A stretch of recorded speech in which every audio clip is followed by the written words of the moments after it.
했는데 이제는 평범한 보통의 삶이 얼마나 소중한지 알게 됐어요. 원래 사람은 남의 떡이 더 커 보인다고들 하죠. 저는 인생의 꿈이 남들만큼이 아니라 남들보다 더 잘 사는 게 제 꿈이었답니다.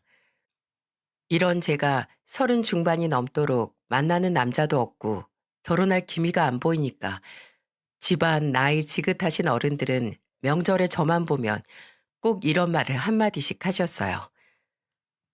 어차피 사람 사는 거 엎어치나 매치나 그 나물에 그 밥이야. 그래도 딱 하나 여자 팔자 뒤웅박 팔자라고 남자 능력 따라 사모님이 될지 아줌마 될지 판가름 나는 게 세상 이치야. 그러니까 얼굴 뜯어먹고 살 거 아니면 적당히 밥벌이 할 줄 아는 놈 만나서 결혼해. 명절만 되면 집안 어른들은 저를 보면서 꼭 빨리 치워야 할 짐을 못 치운 사람들처럼 한마디씩 덧붙였어요. 아마 30 중후반 나이대 시집 안 간 여자들이 제 이런 말을 들으면 공감되지 않을까 싶네요. 그런데 저런 소리 듣는다고 해서 하늘에서 갑자기 결혼감으로 딱인 남자가 뚝 떨어질까요? 그러다 30대 후반에 친구의 소개로 남편을 만나게 된 겁니다. 그때 남편의 첫인상은 이런 남자가 왜 여태 결혼을 안 했지 싶을 만큼 완벽했어요. 직원이 8명 정도 있는 회사를 운영하고 있었고 깔끔한 스타일의 완전 모범생 스타일이었습니다. 그야말로 제가 꿈에 그리던 능력 있고 훈훈하기까지 한 남자였어요. 그런데 대화를 할수록 이런 사람이 왜 지금까지 남아있나 싶어서 물어보니까 남편은 정말 일밖에 모르던 일 중독자였죠. 처음에는 혼자서 주먹 구구식으로 해오던 사업이 제법 규모가 커지면서 직원도 8명이나 고용할 수 있었다고 말하는데 남편이 멋있어 보였습니다. 자기 일에 자부심도 있고 앞으로의 비전도 뚜렷했던 남편과는 취향도 잘 맞고 대화도 잘 통해서 연애까지 이어졌어요. 아무래도 둘 다 나이가 있을 때 연애를 시작해서 그런지 연애를 1년 정도 하다가 결혼을 하게 됐습니다. 저는 그때 남편과의 결혼이 마치 인생 역전이라도 한 것처럼 기뻤어요. 가장 늦게 결혼했지만 가장 조건 좋고 멋진 남자와 결혼했다는 게 꿈만 같았죠. 게다가 남편은 잘났다고 잘난 척하는 그런 사람도 아니었고 오히려 겸손하고 우직한 사람이었습니다. 이런 면모를 가장 잘 보게 된 건 저희 부모님을 처음 뵙던 날 아버지가 남편을 보면서 멋쩍은 목소리로 이런 말씀을 하셨어요. 나이 든 딸도 자식이라 이렇게 막상 시집 보내려니까 마음이 헛헛하네. 막내딸이라 그런지 장남 장가 보낼 때랑은 또 기분이 달라. 부족하겠지만 서로 채워가면서 잘 살아. 그게 내 부탁이야. 저도 아직 한참 부족합니다. 그래도 가정 소홀히 하지 않고 끝까지 책임질 수 있게 열심히 살아보겠습니다. 옛말에 벼는 익을수록 고개를 숙이라고 했던가요? 남편은 자기도 아직 부족하다면서 그래도 책임감을 갖고 살겠다는 말이 어찌나 듬직했는지 모릅니다. 정말 제 인생에 백마탄 왕자가 나타나 저를 공주님으로 만들어주는 기분이었어요. 그때 남편은 결혼 후 저한테 진지한 목소리로 이런 말을 했습니다. 결혼하면 당신 회사 그만두고 이제 좀 쉬어. 신혼집이랑 회사 거리도 있고 나중에 아이라도 생기면 어차피 몸만 힘들 텐데 무리하지 마. 안 그래도 회사가 멀어져서 걱정이긴 했어. 나이 들어서 그런가? 아침마다 너무 피곤하더라고. 돈 잘 버는 남편 있는데 무슨 걱정이야? 회사 그만두고 집에서 내조나 해. 내가 명색이 회사 대표인데 당신이 아침마다 길을 쓰고 출근하면 남들이 나 능력 없다고 욕해. 사모님은 집에서 편하게 계세요. 내가 당신 덕분에 호강한다. 고마워. 내가 내조 잘할 테니까 더 승승장구해. 저는 그때 선뜻 회사를 그만두라는 남편의 말에 바로 회사에 사직서를 냈어요. 같이 일하던 직장 동료들은 남편 잘 만나서 회사 그만두는 걸 가장 부러워했습니다. 한 동료는 저를 보면서 부러움 가득한 목소리로 이렇게 말했어요. 우리 남편은 회사에서 나가라고 할 때까지 절대 나오지 말라고 나한테 아침마다 홍삼 챙겨줘. 워킹맘이 지치면 집안이 무너진다고 힘내래. 아휴, 맞벌이 하다 같이 죽자는 거지. 내 팔자야. 어쨌든 너무 좋겠다. 우리 중에는 네가 제일 시집 잘 간 것 같아. 주변에서 이런 말을 들을 때마다 괜히 어깨도 으스해지고 기분 좋았습니다. 저런 소리를 듣고 싫어할 여자가 있을까요? 하지만 저는 남들이 저를 보며 부러워하는 말들에 취해 저한테 벌어질 앞날을 상상도 못했습니다. 그저 제 인생에 백마탄 왕자가 나타나 같이 꽃길을 걷자며 손을 내밀었다고 생각했어요. 그 손만 잡고 가면 제 인생은 꽃길일 줄 알았던 게 제 착각이었던 겁니다. 결혼 후 1년이 지났고 남편이 어딘가 이상하다는 걸 느꼈을 땐 제가 이미 손을 쓸 수 없을 만큼 어마어마한 사건이 벌어지고 있던 거예요. 사람 한 명 속이려고 작정을 하면 정말 일도 아니라는 걸 알게 됐죠. 세상에서 가장 완벽하다고 믿었던 남편의 또 다른 모습은 결혼 1년 후부터 하나씩 본색이 나오기 시작했습니다. 당시 제 신혼집이었던 아파트는 남편이 매매로 산 자가였어요. 남편 명의로 아파트를 샀으니 저도 구색에 맞춰서 혼수를 다 준비해 왔었죠. 그런데 결혼 생활 1년이 지나자 저한테 엉뚱한 전화가 걸려왔습니다. 처음 듣는 낯선 중년 목소리를 한 남자가 전화를 받은 저한테 대뜸 이런 말을 하는 거예요. 혹시 이 번호가 김종대 씨 와이프 되는 분 번호 맞나요? 네, 맞는데요. 무슨 일 때문에 그러세요? 아, 드디어 찾았네. 그 다른 게 아니고 월세 계약서 다시 쓰려는데 남편분이 통 전화를 안 받아서요. 이번에 월세 올릴 거라고 내가 말했잖아요. 아, 그럼 전화를 받으셔야지. 집에서 나가려는 건지 계약을 연장하겠다는 건지 말을 해줘야 될 거 아니에요. 월세 계약이라뇨? 저는 모르는 일이에요. 그리고 제가 알기로 이 아파트 남편이 매매로 산 걸로 알고 있는데요. 참나, 눈 뜨고 집 뺏기게 생겼네. 아, 못 믿겠으면 등기부 등본 확인해 봐요. 그리고 남편한테 전화 좀 받으라고 해요.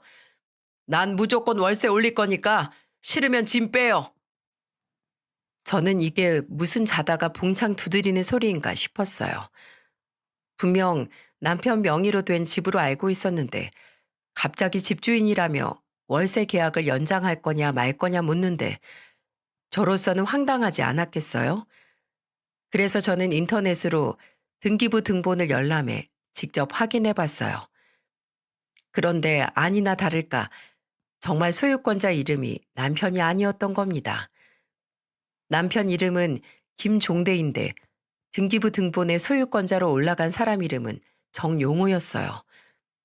너무 믿기 힘들어서 제가 서류를 잘못 열람했나 싶어 주소도 확인해 봤지만 분명 제가 살고 있는 그 주소가 맞았습니다. 왜 남편이 저한테 거짓말을 했는지 저는 도무지 이해가 안 갔어요. 전세도 아니고 월세를 계약한 남편이 이해도 안 갔지만 왜 저를 속였는지 그조차도 의문이었죠. 결혼할 때 꼭 자가를 준비해 오라고 했던 것도 아니었는데 정말 왜 그랬는지 답답한 데다가 별 생각이 다 드는 겁니다. 그리고 그날 저녁 아무것도 모른 채 퇴근하고 집에 오는 남편을 보자 불쑥 화부터 났어요. 아무것도 모르는 남편은 저를 보고 무슨 일 있냐며 태연하게 묻는데 그게 더 저를 화나게 만들었죠. 그래서 저는 말 돌릴 것도 없이 남편을 앉혀놓고 물었습니다. 거두절미하고 용건만 물어볼게.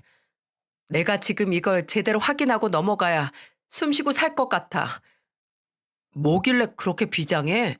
낮에 무슨 일 있었어? 내가 말이야, 낮에 당신한테 뒤통수를 맞은 것 같아서 그러는데 이 집 명의 누구 앞으로 돼 있어? 누구긴 누구야. 내 이름으로 샀으니까 당연히 내 명이지. 아주 끝까지 거짓말이네. 당신 말이 맞으면 등기부 등본이 잘못 나온 건가? 누가 봐도 당신 이름 여기 없잖아. 대체 왜 거짓말한 거야?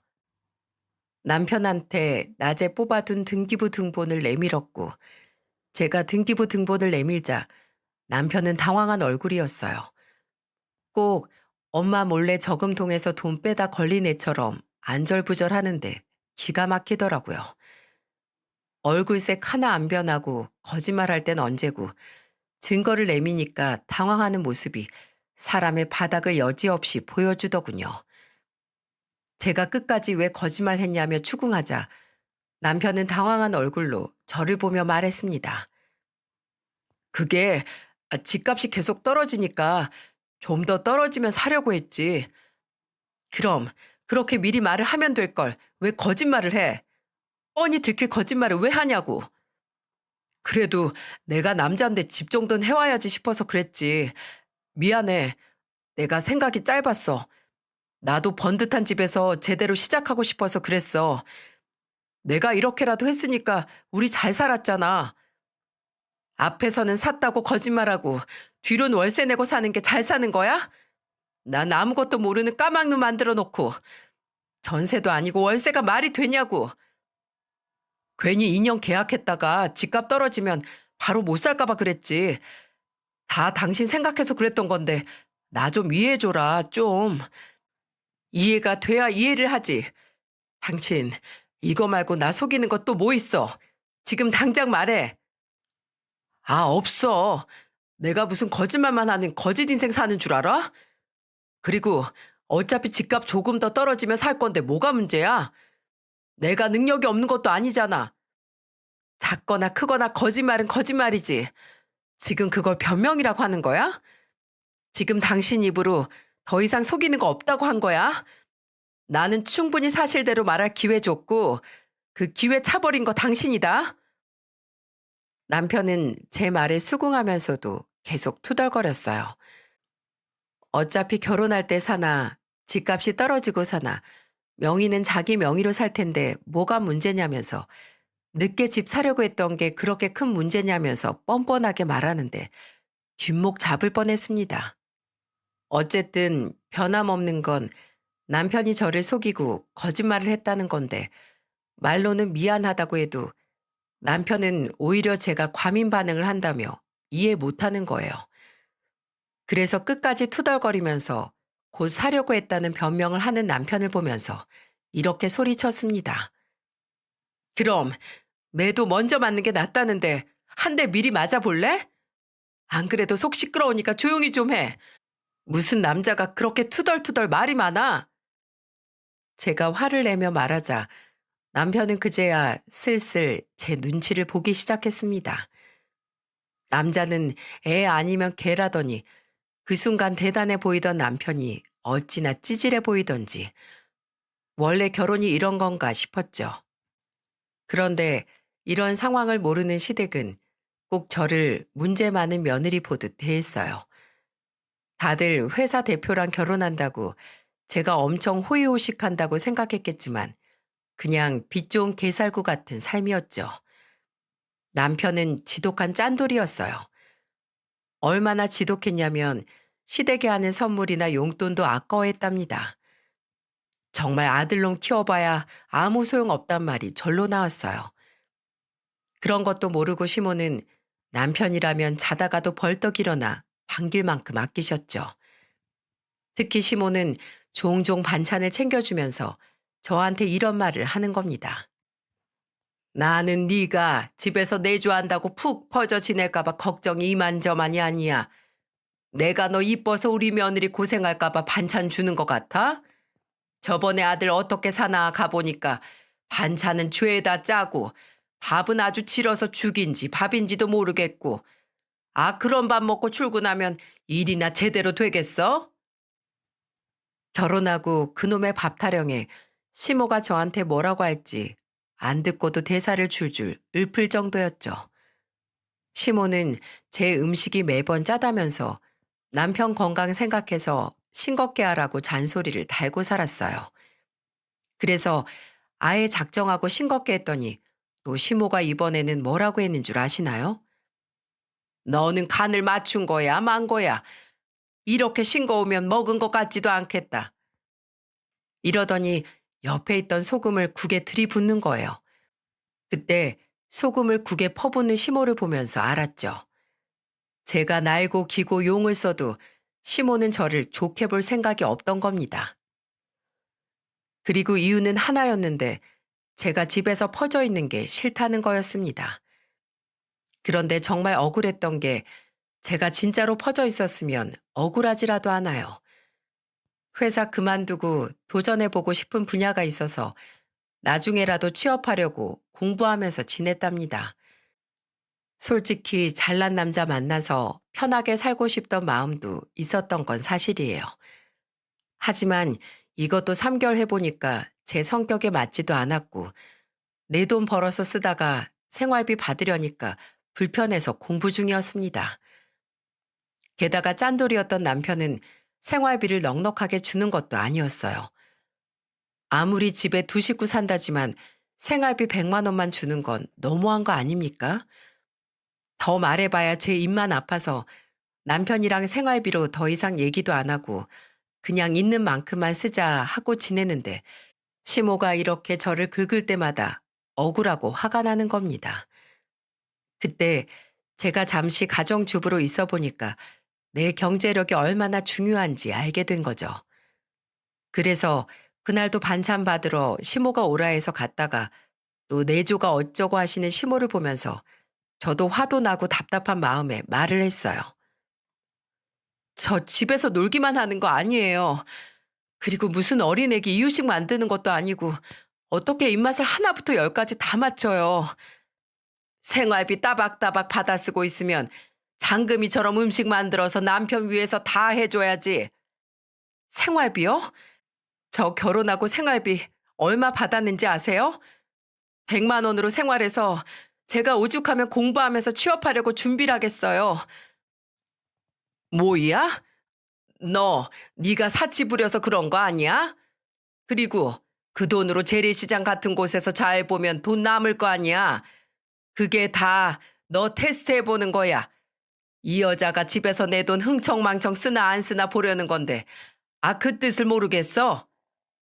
100만 원으로 관리비 내고 보험료 내면 얼마나 남을 것 같으세요? 뭐 우리 아들이 알아서 하겠지. 그래서 내가 돈 아끼라고 반찬 주는 거잖아. 자, 다 챙겨가. 하나도 빠짐없이 가져가.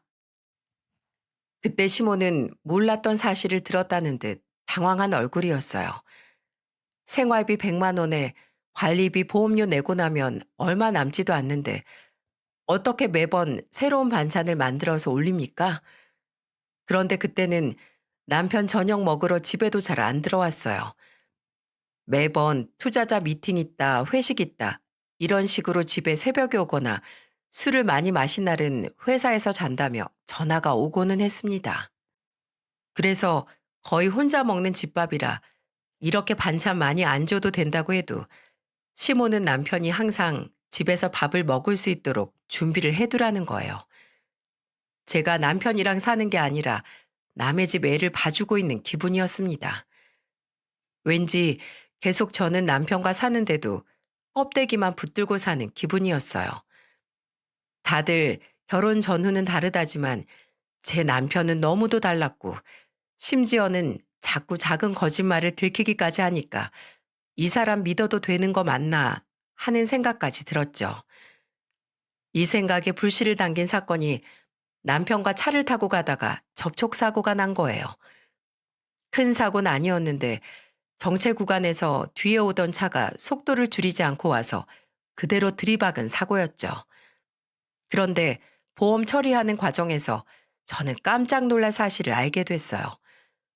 남편이 끌고 다니던 외제차가 남편 명의가 아니라 법인 명의 리스였던 겁니다.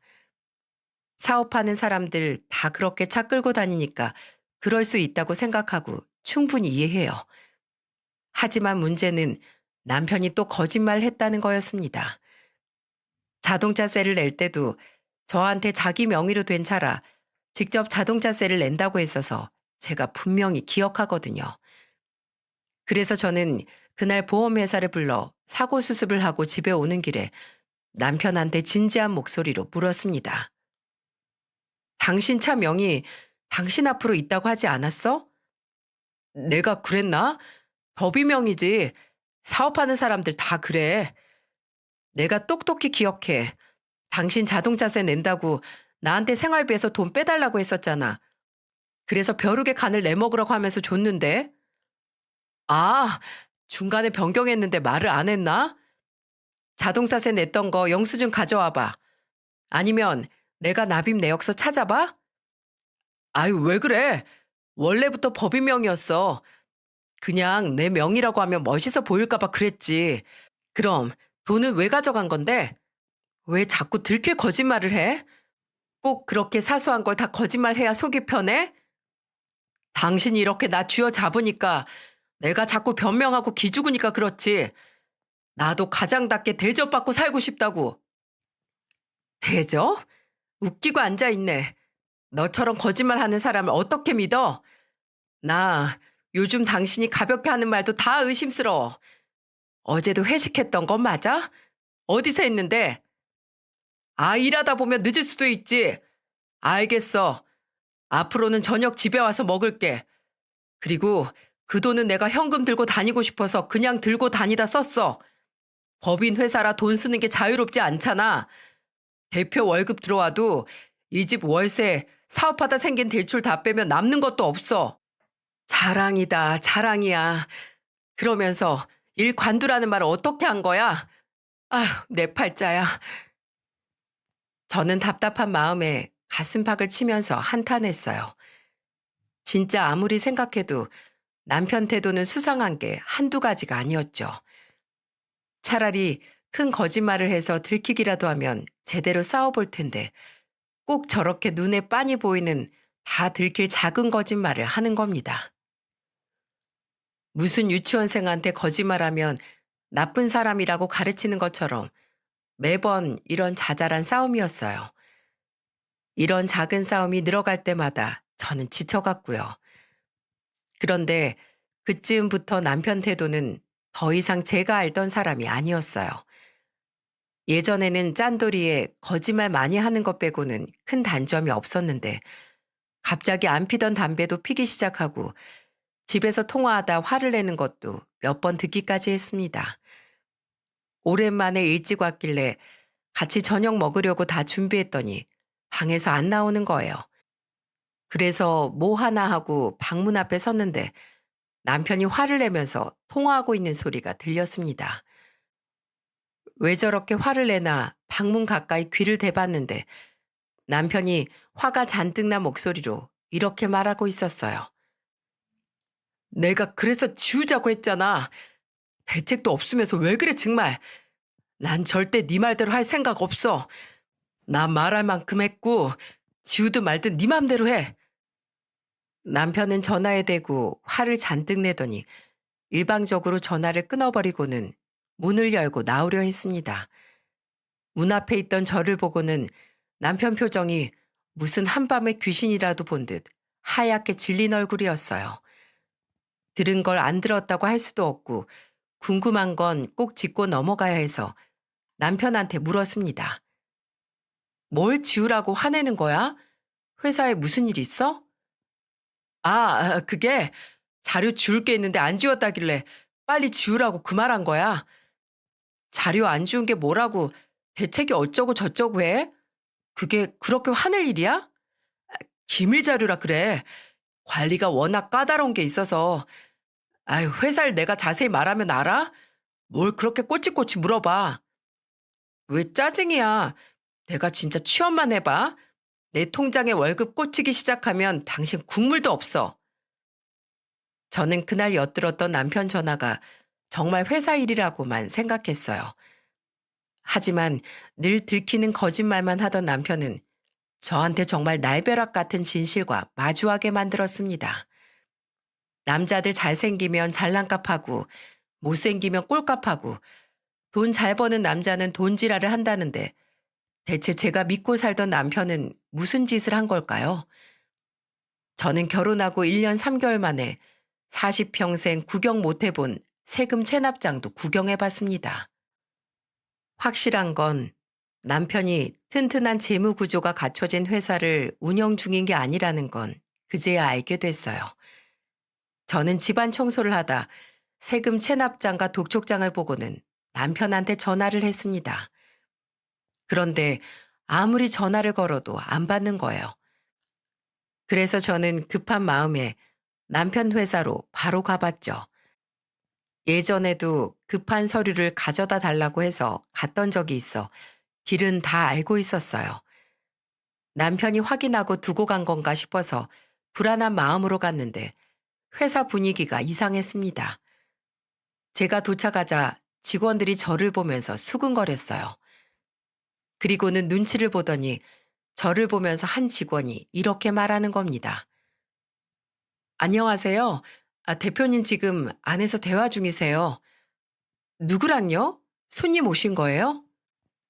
그게 아니라, 그 직원 면담 중이세요? 그날따라 좀 이상한 기분이 드는 거예요. 평소 같으면 남편 점심시간에 맞춰왔는데, 그날은 저도 급한 마음에 온 거라 시간을 못 맞췄던 겁니다. 그래서 직원들이 저를 이상하게 본다고 생각했어요. 그런데 그때 남편과 같이 대표실에서 나오는 직원과 남편이랑 딱 마주쳤습니다. 남편 옆에 있던 여직원은 뭐가 그렇게 서러운지 울고 있었고, 사무실 가운데 서 있는 저를 보고는 제 어깨를 치고는 그대로 나가버렸어요. 제가 대표랑 부부라고 유세 부리는 건 아니지만 아무리 그래도 처음 봤는데 어깨를 치고 나가는 건 좀 아니지 않습니까?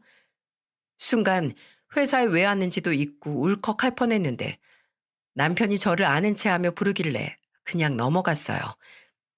남편은 당황한 얼굴로 왜 왔냐고 물었고 저는 남편을 데리고 밖으로 나가 독촉장을 보여주며 말했습니다. 당신 이거 뭐야? 세금 체납은 뭐고 독촉장은 뭐야? 회사에 진짜 무슨 일 있어? 진짜 이건 또 어떻게 찾았어? 내가 알아서 할 테니까 신경 꺼. 뭘 알아서 해. 이걸 왜 집에 숨겨둔 거야? 직원들은 알아? 세금도 못 내는 회사인 거? 누가 세금도 못 낸다는 거야? 당신 지금 나 무시해? 다 낼 수 있는데 지금 세금 감면될 부분이 있나 찾아보고 있는 거야. 왜 이렇게 참견이야? 부부가 경제적인 거 공유 안 하면 뭘 공유하고 사는데? 이런 걸 알아야 나도 대비를 할 거 아니야. 그리고 당신 내가 묻는 말에 사실대로 말이나 해? 맨날 거짓말하고 이리저리 핑계만 대니까 하는 소리잖아. 알겠어. 일단 집에서 기다려. 내가 저녁에 다 설명해 줄게. 나 지금 머리가 너무 아파서 그래. 당신, 저녁에도 거짓말 생각하지 마. 걸렸다간 진짜 이혼이니까. 저는 남편한테 협박에 가까운 말을 하고는 집으로 돌아왔어요. 그런데 가만히 있기에는 너무 답답해 저는 남편을 소개시켜줬던 친구한테 전화했습니다. 남편 회사에 같이 일하는 친한 지인들이 있었는데 그 지인들을 통해서라도 사실을 알고 싶었어요. 대충 어떻게 돌아가는지라도 알고 싶었죠. 그래서 친구한테 남편 회사에 무슨 일 있나 알아봐 달라고 부탁하고 초조하게 기다렸습니다. 그런데 잠시 뒤 친구한테 정말 기가 막힌 사실을 알게 됐어요. 친구는 다급한 목소리로 제게 충격적인 사실을 털어놨어요. 큰일 났어. 네 남편 회사 평범한 회사가 아니었나 봐. 세금 체납은 둘째치고 돈 세탁하다 걸려서 관련된 직원들 전부 소환 조사 받게 될 거래. 뭐야? 그럼 내 남편은 진짜 미치겠다. 그 사람 무늬만 대표였대. 불법 자금 세탁하면서 세금 탈루한 거 지금 걸려서 줄줄이 고구마처럼 다 걸리고 있대. 너 어떡해? 혹시 그 회사에 너도 관련 있는 거 아니지? 내가 무슨 관련이 있어? 나는 그 회사가 유통회사였다는 것만 알고 있었어. 그리고 회사 얘기만 나오면 정색을 하고 말도 안 해줬고. 아, 말을 안 해준 게 아니라 못 해준 거네. 바지 사장이 뭘 알고 말하겠어? 저는 친구를 통해 남편의 민낯을 알게 됐고 허탈감에 미쳐버리는 줄 알았습니다. 그동안 회사 얘기만 나오면 말을 돌리거나 정확한 매출도 알려주지 않았어요. 맨날 사업하는 사람은 늘 아껴 살아야 한다면서 짠돌이처럼 아끼는 것만 봤지 일적인 내용은 전혀 아는 게 없었죠. 그러니까 지금 상황이 놀랍고 무섭기까지 했어요. 하지만 남편 판도라의 상자가 열리니까 닫힐 줄도 모르고 줄줄이 몰랐던 사실들이 저를 정신없이 흔들었습니다. 낮에 남편 회사에 갔을 때 제 어깨를 치고 울면서 뛰쳐나갔던 여직원이 저희 집을 찾아온 거예요. 저 그때 머릿속으로 이 직원 혹시 월급 밀려서 월급 받으러 왔나 하는 생각까지 들었습니다. 진짜 다 망해가는 판에 이제는 직원들이 집까지 찾아오는구나 했어요. 그래서 문을 열어 말어 고민하는데 초인종만 누르던 직원이 큰 목소리로 말했습니다. 문 좀 열어주세요.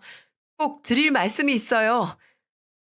월급을 달라는 게 아니라 저한테 할 말이 있다는 여직원의 말에 저는 의심 없이 문을 열어줬어요. 진짜 내가 사는 집에서 내가 왜 이런 고민을 하며 가슴 졸이나 한숨이 나왔어요. 그런데 문을 열자 여직원은 들어오라는 말도 안 했는데 당돌하게 거실까지 들어가는 게 아니겠어요? 진짜 그 모습을 보는데 얘는 뭘 믿고 이렇게 당당한가 했어요. 그래서 저는 얘는 대체 뭐지 싶어서 마주 앉았는데 갑자기 저를 보더니 무릎을 꿇는 겁니다. 전혀 예상 못한 여직원의 태도에 당황스러워 저는 왜 이러냐며 물었어요. 그러자 그 여직원은 큰 결심이라도 한 듯 저를 보며 말했습니다. 집에 찾아올까 말까 며칠 고민했는데 오늘 회사에서 사모님 처음 마주치고 꼭 찾아가야겠다고 다짐했어요. 직원이 대표 집을 찾아올 일이 뭐가 있는데요? 월급이라도 못 받았어요? 아니요, 사모님. 저 대표님 사랑합니다. 대표님 아이도 가졌고 지금 6개월이에요. 드라마에서만 보던 막장 같은 상황이 펼쳐지는데 저는 제가 잘못 들은 줄 알았어요. 딱 봐도 남편보다 어려 보이는 여자가 남편의 아이를 임신했다고 찾아왔는데 기가 막힌 현실을 직접 듣고도 믿을 수가 없었습니다. 그래서 저는 너무 황당해서 그 여자를 보며 어처구니 없다는 듯 말했어요. 내가 그 말을 어떻게 믿어요? 임신했다고 하면 다 임신한 거예요? 초음파 사진이에요. 어차피 사모님 임신도 안 하셨고 두 분 사이에 걸릴 것도 없는데 그냥 이쯤에서 이혼하세요. 네가 뭔데 이혼하라 말아야? 부부 사이가 우스워 보여? 너 같은 게 중간에 껴서 감나라 배나라 할 만큼 별것도 아닌 것 같냐고. 저 대표님이랑 연애하다 임신한 거예요. 하룻밤 불장난 같은 거 아니고 서로 사랑하고 있다는 말이에요. 사모님은 지금 늦게 결혼해서 아직 아이 없는 거 다 알아요. 애 없으면 이혼도 쉽잖아요. 요즘 이혼 흠도 아니래요. 그리고 저 아버지 돌아가시고 어머니 혼자 저 힘들게 키워서 집이 정말 가난해요. 이 애 꼭 낳고 싶은데 혼자 키울 자신도 없고 대표님이랑 결혼해서 정말 잘 키우고 싶어요. 저 좀 살려주세요. 상간녀가 찾아와서 저한테 남편과 서로 사랑하는 사이라고 하는데 뭐라고 해야 됩니까? 진짜 어처구니가 없는데 들어보니까 저랑 결혼하고 5개월 만에 남편은 상간녀랑 붙어 먹고 있던 겁니다. 저는 꿈에도 몰랐어요. 지인들이 다 모인 자리에 와이프가 아는 후배라면서 데려온 사람이 이 상간녀였던 겁니다. 그런데 이상한 게 상간녀가 왜 회사까지 밀고 들어왔는지 그게 궁금했어요. 그래서 저는 상간녀를 보며 침착하게 다시 한번 물었습니다. 상간녀면 상간녀답게 뒷구멍으로 만나야지. 회사는 무슨 낯짝으로 나와? 저 지난달에 취업시켜줬어요. 그래서 다닌 지 한 달 됐고요. 지금 취업이라고 했어? 무슨 회사 취업을 그런 식으로 하니? 네가 말하고도 웃기지 않아? 취업이라고 하는 거? 무슨 구멍가게 알바 고용하는 것도 아니고 회사 직원으로 상간녀를 고용해? 저는 상간녀의 말에 배를 잡고 웃었습니다. 다 쓰러져가는 사업하면서 어린애 앞에서 얼마나 주름 잡았을지 상상하니까 너무 웃긴 거예요. 그리고 지금 줄줄이 소환 조사 받게 생긴 상황에 저한테 이혼해달라는데 이거 건수 제대로 잡은 거 아닙니까? 그동안 남편 때문에 저는 소갈이 하다가 이제야 이혼을 해야겠다는 선명한 판단이 선 거예요. 그래서 저는 세상 물정 모르고 절 찾아와 사랑 타령이나 하는 속편한 상간녀를 보며 말했습니다. 이렇게 부탁드릴게요. 이혼해 주세요. 저 정말 대표님이랑 결혼하고 싶어요. 어머, 축하해요. 네? 지금 뭐라고 하신 거예요? 축하한다고요. 취업도 임신도 다 축하해요. 사모님, 열 안 받으세요? 내가 왜 열이 받아? 솔직히 살아보니까 진짜 꽝이야, 꽝. 안 그래도 이혼할 참이었는데 잘 됐네. 변호사 알아보고 있었는데 잘 됐어. 너도 그놈도 쌍으로 넘겨야겠어. 아, 그리고 취업한 지 얼마 안 돼서 그런지 모르는 게 많은 것 같아서 내가 지금 거기 돌아가는 상황 좀 알려줄게. 애 낳고 내조하려면 전부 알아야지. 자, 이것 봐. 저는 쌓여있던 세금 독촉장, 체납장을 전부 보여줬어요. 얼마나 쌓였는지 한두 장이 아니었고 그중 몇 장을 상간녀에게 보여줬습니다. 그러자 당돌한 상간녀가 뭐라고 했는 줄 아십니까? 무슨 독립투사라도 되는 얼굴로 저한테 이렇게 말하는 거예요. 저는 대표님만 있으면 다 이겨낼 수 있어요. 솔직히 사업하다 보면 이런 일 있을 수도 있는 거 아닌가요? 제 꿈이 엄마처럼 안 사는 건데 대표님이랑 살면 떵떵거리고 아이도 저도 잘 살 수 있을 것 같아서 그래요. 그러니까 이런 식으로 중간에서 방해하지 말고 그냥 좀 이혼해 주세요. 누가 이혼 안 해준대? 해준다고. 근데 네가 내 남편이랑 합치면 어떤 현실이 널 기다리는지 알려주는 거야. 입만 열면 거짓말이고 숨 쉬는 것 빼고는 믿을 게 하나 없는 놈이거든. 너 나중에 나한테 고마워할 날 올 거야. 알려줘서 고맙다고. 그리고 임신 6개월인데 왜 혼자 와? 내가 네 머리채 잡고 흔들지도 모르는데 네가 사랑하는 대표는 너 혼자 여기 보냈어? 제가 조롱하며 비웃는 목소리로 말하자 상간녀는 잠시 망설이더니 머뭇거리며 말했어요.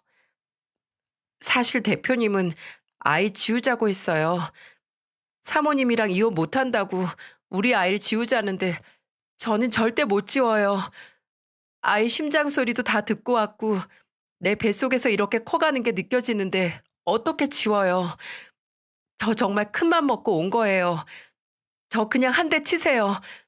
정말 맞아 죽을 각오하고 왔어요. 자, 한 대 쳐요 그냥. 자기 뺨을 내밀며 한 대 치라고 오기를 부리는 상간녀를 보자 인간은 정말 끼리끼리 만나는구나 싶었습니다. 한 대 맞고 이혼해달라고 온 상간녀나 같이 놀아놓고 애 책임 못 진다고 지우라고 한 놈이나 진짜 오합지졸이 따로 없지 않습니까? 그래서 저는 한심한 얼굴을 하고 상간녀를 보며 말했어요. 알았다니까 결혼하시라고요. 나도 걔랑 애 낳고 살아보지 않아서 자기 애는 어떻게 키울지 모르겠는데 아주 둘이 지지고 볶고 잘 살아봐. 그리고 네가 사랑한다는 대표 이제 끈 떨어진 끈앞을 되게 생겼는데 어쩌냐? 백날 떠들어봐야 네가 내 말을 듣기나 하겠니? 아유 직접 살아봐야 아우 뜨거 하고 도망치겠지. 근데 그땐 이미 늦었을 거야. 내 말 명심해. 그리고 곧 너도 고소할 거니까 정신줄 꽉 잡아. 저를 왜 고소하세요? 제가 뭘 했다고요? 저는 그냥 인생 역전하고 싶은 마음뿐이에요. 저 불쌍하지도 않아요? 그냥 저 좀 봐주세요. 바람 폈잖아. 그럼 내가 곱게 이혼하고 너희 잘 살라고 축복을 빌어줄 거라 생각했어? 나도 정신적 피해가 있는데 고소해야지. 진짜 내가 바보는 안 때려. 그러니까 더 바닥 보이지 말고 가. 내 손 더럽히기 싫으니까 나가라. 이혼해 줄 테니까 이 집에서 그 자식이랑 잘 살아봐. 저는 뻥찐 표정으로 저를 보는 상간녀를 집에서 내쫓아버렸어요. 그제야 저는 속이 뚫리는 기분이었습니다. 그리고 조금은 후련한 마음으로 짐을 싸기 시작했고 이삿짐 센터를 불러서 제가 시집 올 때 사온 가전가구를 전부 챙겨갈 준비를 했어요. 제 짐을 한창 싸고 나갈 준비를 하는데 마침 남편이 들어왔습니다. 제가 캐리어를 싸고 있는 걸 보고 깜짝 놀라면서 묻더군요. 여보, 이게 뭐야? 당신 어디 가?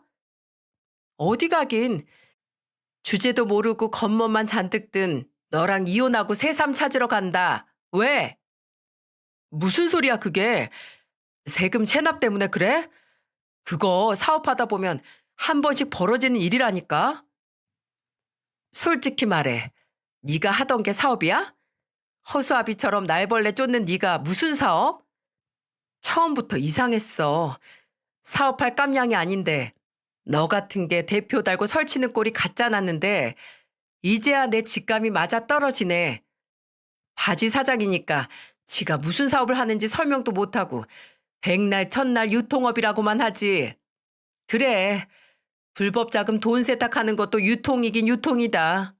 아니지. 그 상간녀한테는 업종 변경했다고 해. 세탁소 같은 걸로. 쉽게 말해 알아먹겠던데?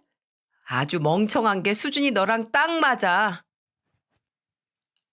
저는 남편한테 상간녀 이야기를 하자 남편은 갑자기 당황한 얼굴로 제 캐리어를 붙들고 늘어지며 사과를 하기 시작했어요.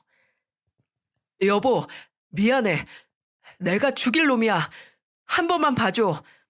내가 지우라고 했는데 걔가 고집을 부려서 이렇게 된 거야. 근데 나 진짜 키울 생각 없어. 진짜야. 나는 너랑 살 마음이 없어. 몇 번을 말하니? 너랑 걔랑 수준이 딱 맞으니까 둘이 살라고. 아니네. 같이 못 살겠네. 소환조사 시작했다는데 옥바라지 하게 생겼어. 아이구야. 걔가 그러더라. 자기 엄마처럼 살기 싫어서 너랑 살고 싶대. 남자 보는 눈 하나 기가 막히네. 아유, 옥바라지까지 하게 생겼으니 대단해. 그거 다 해결될 거야. 당신 지금 화난 거 충분히 알아. 그럼 잠깐 친정에 가 있어. 내가 다 해결하고 올게. 사업하다 보면 다 이런 거라니까? 한 번 들어갔다 나오면 더 큰 돈 벌려 있고 그래. 여보, 제발. 진짜 이거 안 나? 캐리어로 후려 맞고 싶어? 너도 맞아 죽을 각오로 나 잡는 거면 내가 너만큼은 진짜 제대로 칠 수 있는데 한 판 해봐? 그래야 이혼할래? 양손으로 캐리어를 잡고 흔들자 남편은 뒷공문이 빠지게 도망쳤어요. 저는 한심한 뒷모습을 보고 소리쳤습니다. 네가 큰 돈 벌면 내 손에 장을 지진다. 평생 월세나 내면서 살아라. 이 개살구 같은 놈아. 저는 있는 힘껏 소리치고 캐리어를 끌고 나와버렸어요.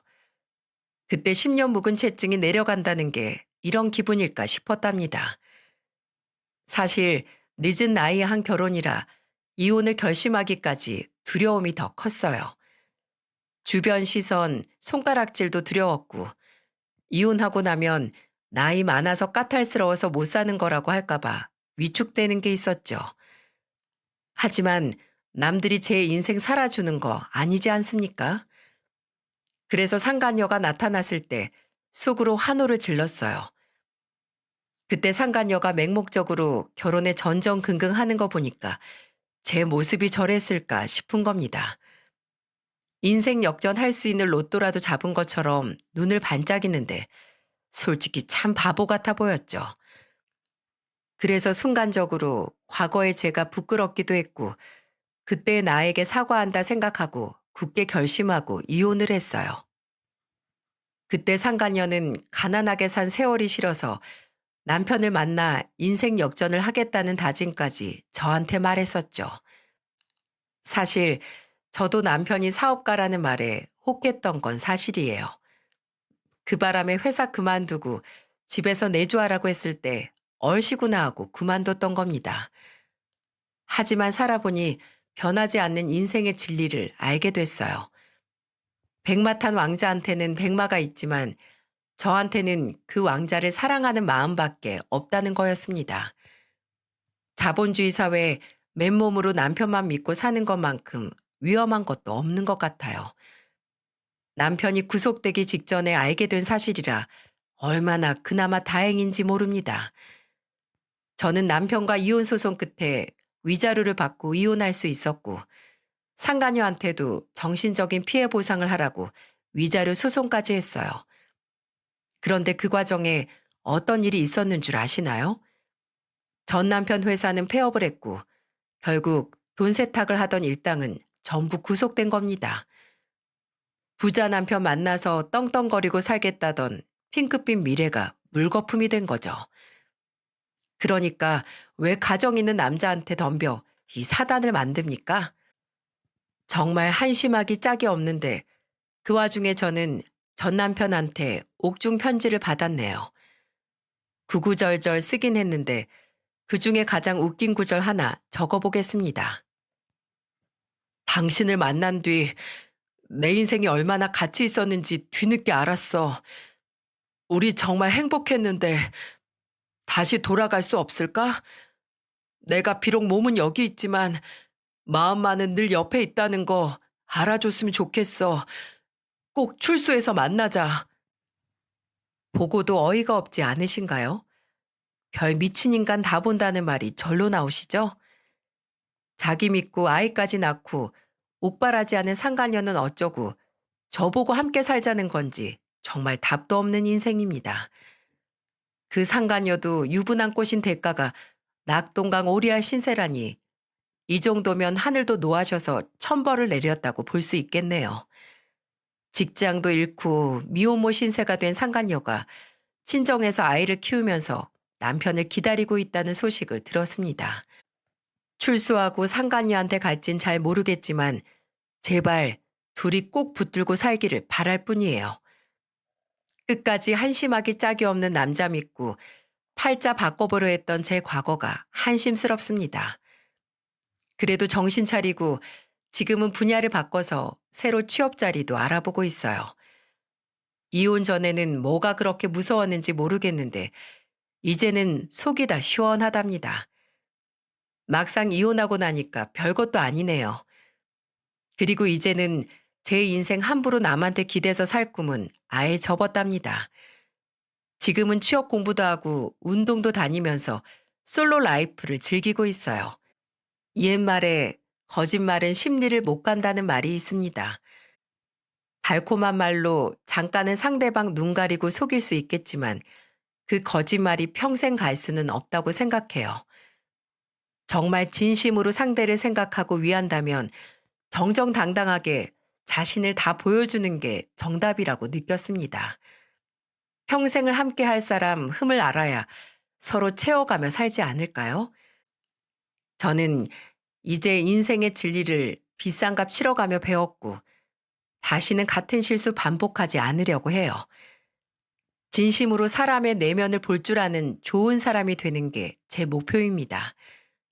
모두 인생의 좋은 인연들만 가득하길 바랄게요. 들어주셔서 감사합니다.